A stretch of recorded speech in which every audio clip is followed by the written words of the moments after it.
Sige, ma'am. Hindi ko yung tanong na yan.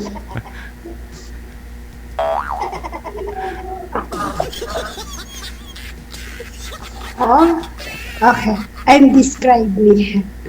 Describe. Ma'am, I'm single. May dalawang anak. sige naman po, ma'am. Malaki na, ma'am.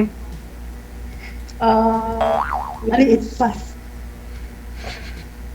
Yung panganay ko, 12 anyos. Yung pangalawa ko, 4 anyos. Ilang taon pangalawa, ma'am? 4 4 years old, sir. 4 years old. Oo nga. Ilang taon ka na, ma'am? 42. 42. Sir? Sir, yung ilaw po nasa kanan po ninyo, harap po kayo dun sa kanan. Kunyari, dito yung kanan. Harap kang ganon. Para luminaw po kayo, sir.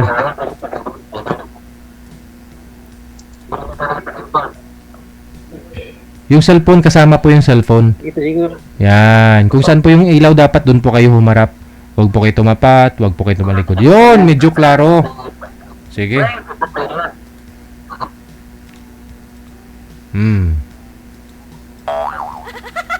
Nagkasing kayo, ma'am. Nagkasing kayo. Negros Occidental po. Cadiz. Katapat kasi siya sa ilaw eh. Bawal kasi tumapat sa ilaw. Pag tumapat kasi, nawawalan siya ng mata.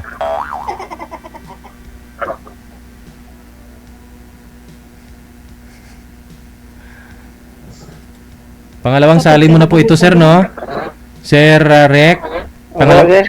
kamusta ho kayo nang nakausap niyo po? Wala. Okay. Bawas-bawasan niyo po yung volume ng cellphone niyo, sir. Yung kaya niyo lang po marinig.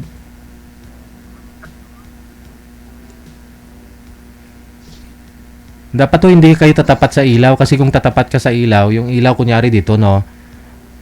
Atras po kayo dapat nun, sir. Para yung liwanag dito sa mukha. Opo. Yan. Yan. No, di ba luminaw na? Lumiwanag na. O, sige ho, ma'am. Balatan mo, ma'am. Balatan mo na para Ilang taon na kayo dyan sa abroad? Ang 2 taon na ako dito. Uwi na ako sa December.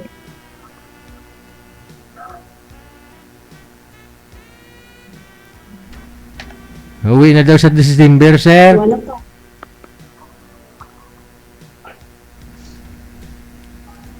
Ay, abaw. Tapos ka na ba? Ako naman. Taga saan ka pala, sir? Taga Bicol. Bicol. Ilang taon? 49. 49? Ano trabaho? Ikaw, ma'am. Ilang taon ka na? 42. Bukid lang. 42. Anong trabaho mo? Sa bukid lang, nagkasaka. Okay. Ako, dun sa amin, nagsasaka din ako. Sa din ako ng trabaho. Hindi ko kaya ang paligid at saka ulan. Kaya nagsasaka ako dito. Okay. Kasi, Excuse lang, ha? kami sa amin. Hindi na ako sa amin. Sir, hawakan niyo po yung cellphone, sir. Hawakan niyo po yung cellphone tulad nito, sir. Hawakan niyo po. Yan. Ilapit niyo po. Okay. Yun. Kuwang-kuha. Batang bata. Bawasan niyo pa yung volume, ma'am. Bawasan niyo pa yung volume ng cellphone. Bumabalik ko yung audio natin. Ma'am, bawasan niyo pa yung volume ng cellphone. Ayan na po.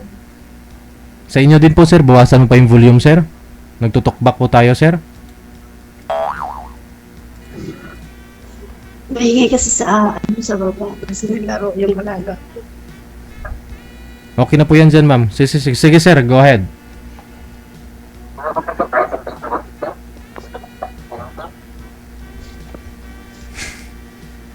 May anak ka din, sir? Kabudlay, Ano ba ba? kalisod, mga buhi, mga sawa na yun.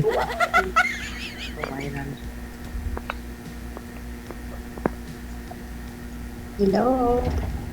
Ma'am, Sabi ko, ano pa ba, single dad or may asawa, jowa o ano?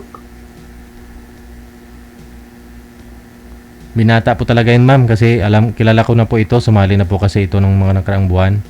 Binata po talaga ito, ma'am, wala po siyang anak, walang asawa.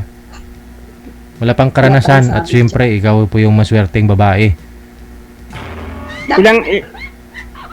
ilang anak niyo, ma'am? Dalawa? Hmm.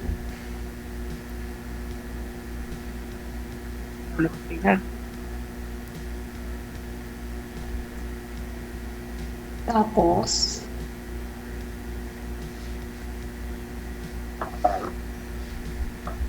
Tapos na. tapos, My God. tulo yata ang cellphone ko. Marinig mo ko, ma'am. Ha? Ano po?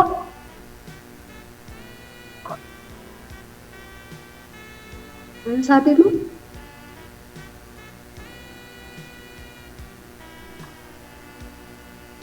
Kung narinig mo ko. Opo, narinig. Narinig mo ko, ma'am. Hmm. Pakamay na yung boses mo.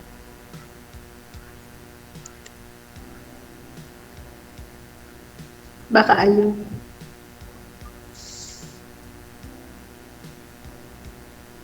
Bakit hindi ka pa nag-asawa? Ano bang hinahanap mo sa babae? Wala akong walang matagpuan. Baka mapili ka sa babae. Baka naghanap ka ng maganda, sexy, o kaya hindi ka nakahanap. Ilang taon na kayo? Byuda, ma'am. 4. 4 taon pa lang. Hmm.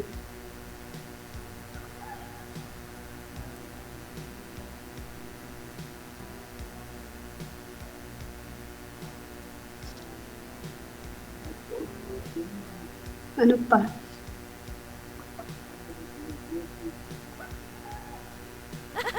Wala na?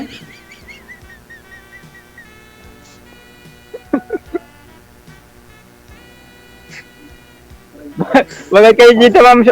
Anong inaanap niyo? Kayo? Ma'am,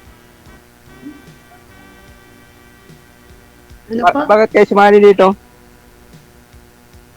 Kasi Bakit kayo sumali dito? Baka Naghanap sakaling kayo? ako, baka makahanap ako.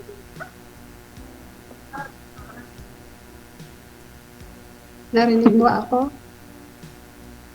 Sabi ko, baka sakali ako, baka makahanap ako dito ng pangatlong charot. Kasi ako kasi may nakaraan ako, mahabang kwento. Gusto niyo ba i-share ko dito? Hindi ba kayo marinig?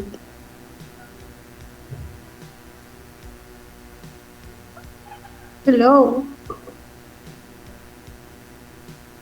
Da. Hindi kita, ma'am, narinig, ma'am.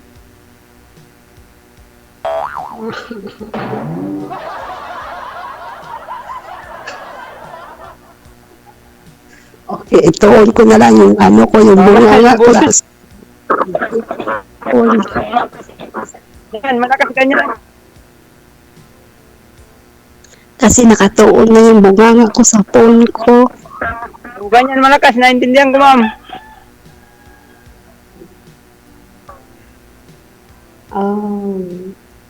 Wala ka na bang katanungan sa akin? Anong nangyari, ma'am, sa asawa niyo, ma'am? Ba't walay? Hey, huwag ka. Ano nga nangyari sa asawa mo? Ba't kayo nang iwalay? Wait lang. Ang bilis mo, ma'am. Sabi ko, wait lang. Una. Kasi dalawa ako nagka-in. Pa ako nagpakasal kasi yung mga ugali, hindi tama. Yung isa, sa lasinggero, sabugiro, babaero, hatnero, mayroon pa panyak. Bakit to ma'am, nung umpisa hindi nyo po nakilala, hindi siya ganon? Nung kalauna, nung tumagal lang ho kayo nagsama, saka nyo nalaman na sa bungero? Opo, sir. Lahat. Nalaman ko na may anak na kami. Kaya ko siya iniwan, sir. Parang maiwas na din sa gulo. Kasi, parati kami nag-aaway, na wala namang dahilan, parati siya nagsiselos, na hindi naman totoo. Ano ba yan? Pakita po kayo sa camera ma'am, pakita po kayo. Sabi niya, hindi niya ako marinig. Hindi yung kailangan nyo magpakita, pero yung boses mo, lakasan mo. Ha? Ano po?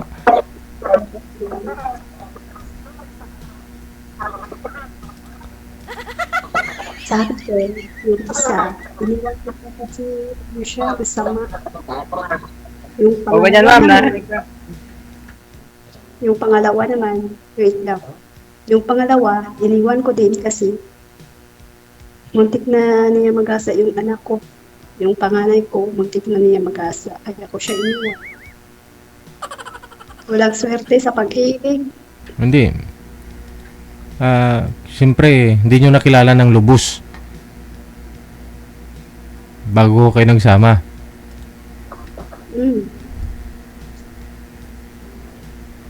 Kasi gusto ko na DG na may kasama sa buhay. Pero Oo. mali pa lang tao na ko na kasama ko. Nagmamadali kang may makakasama. Kaya nagkamali ka. Dalawa na. Hindi nyo po nakilala ng lubos.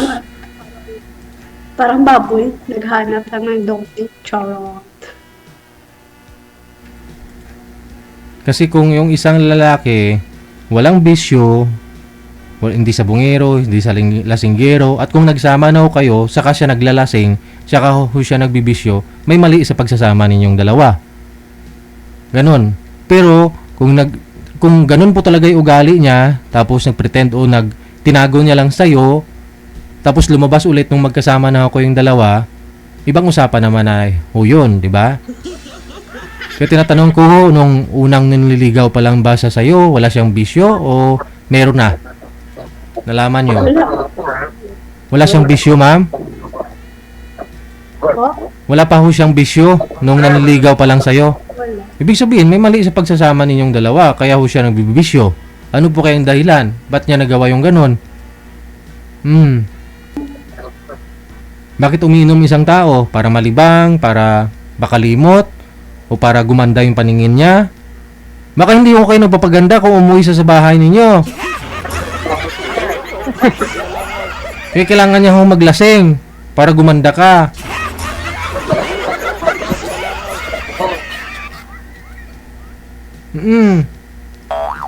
Hindi naman ako sanay sa ganda-ganda, sir. Ang akin lang na mapakain ko lang ang anak ko at saka... Hindi, ma'am. Hindi kasi may obligasyon ka eh. At saka ingatan mo sarili mo. Pero kung ikaw ganyan ka na, kunyari hindi ka naliligo, nung makilala ka niya, ginusto ka niya, ganon. Nung tumagal, ganon talaga, wala kang pinagbago, no? Mahal ka talaga nun.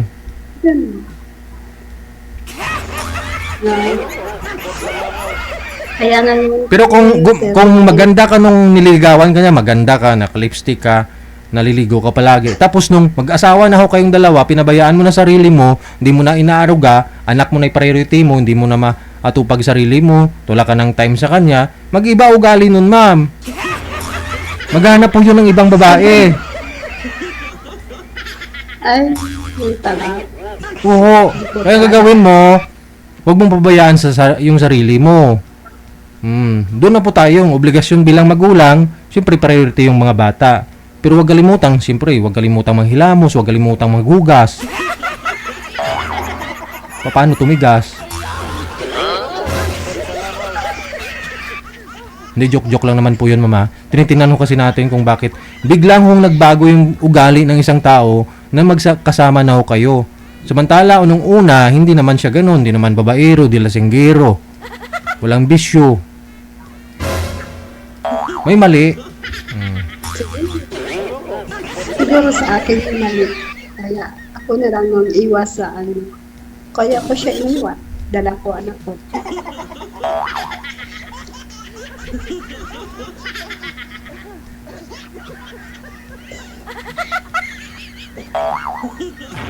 Yung ano naman, yung pangalawa naman, ay nako. Naghatid sundo sana sa anak ko ng panganay. Hmm. Yun pala, minamasa yung dito. Sus. Ilang taon pa lang ho yung anak mo that time? Yung panganay mo? 9 years old pa lang, sir. Sus. Yung ginawa niya yun. Talagang natuloy, ma'am. Muntik, siguro, sir, siguro, ano, personal namin sa anak ko. Ano kasi, hindi ko talaga alam na ginaganyan niya yung ano ko, yung panganay ko. Kasi yung, kung andyan ako, sarap niya na mag-alaga sa anak ko. Parang tinuro niya yung anak. Mm. Pero, kung wala na ako, muntik yan ang mag-asa. So, hindi natuloy, ma'am. Muntik lang. Inubaran niya na kasi. Inubaran niya kasi, ipinahiga yung anak ko. Wala ako dyan. Nagkuha ako ng sahod namin. Tapos, tinawag niya yung anak ko. Kasi kumain, pag alis ko, kumain yung anak ko. Siya andun sa taas. Natutulog siya.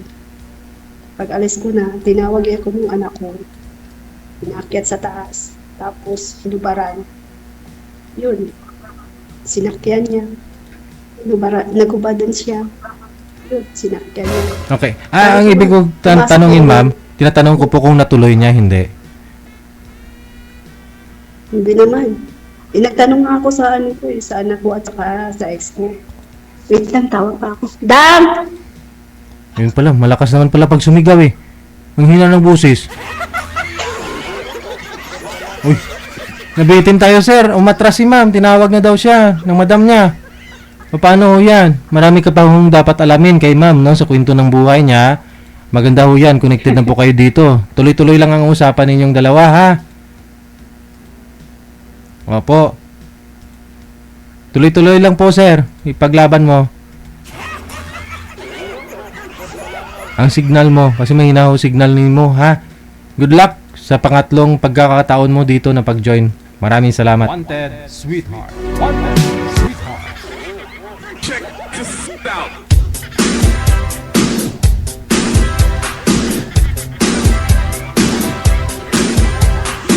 Wanted, sweetheart. Wanted, sweetheart. At inyong natunghayan ang kwento ng buhay ni Mary Grace. Napakinggan at napanood ng mga marites. Wanted, sweetheart. Wanted, sweetheart. Kasaysayan na pinamagatan. Umibig.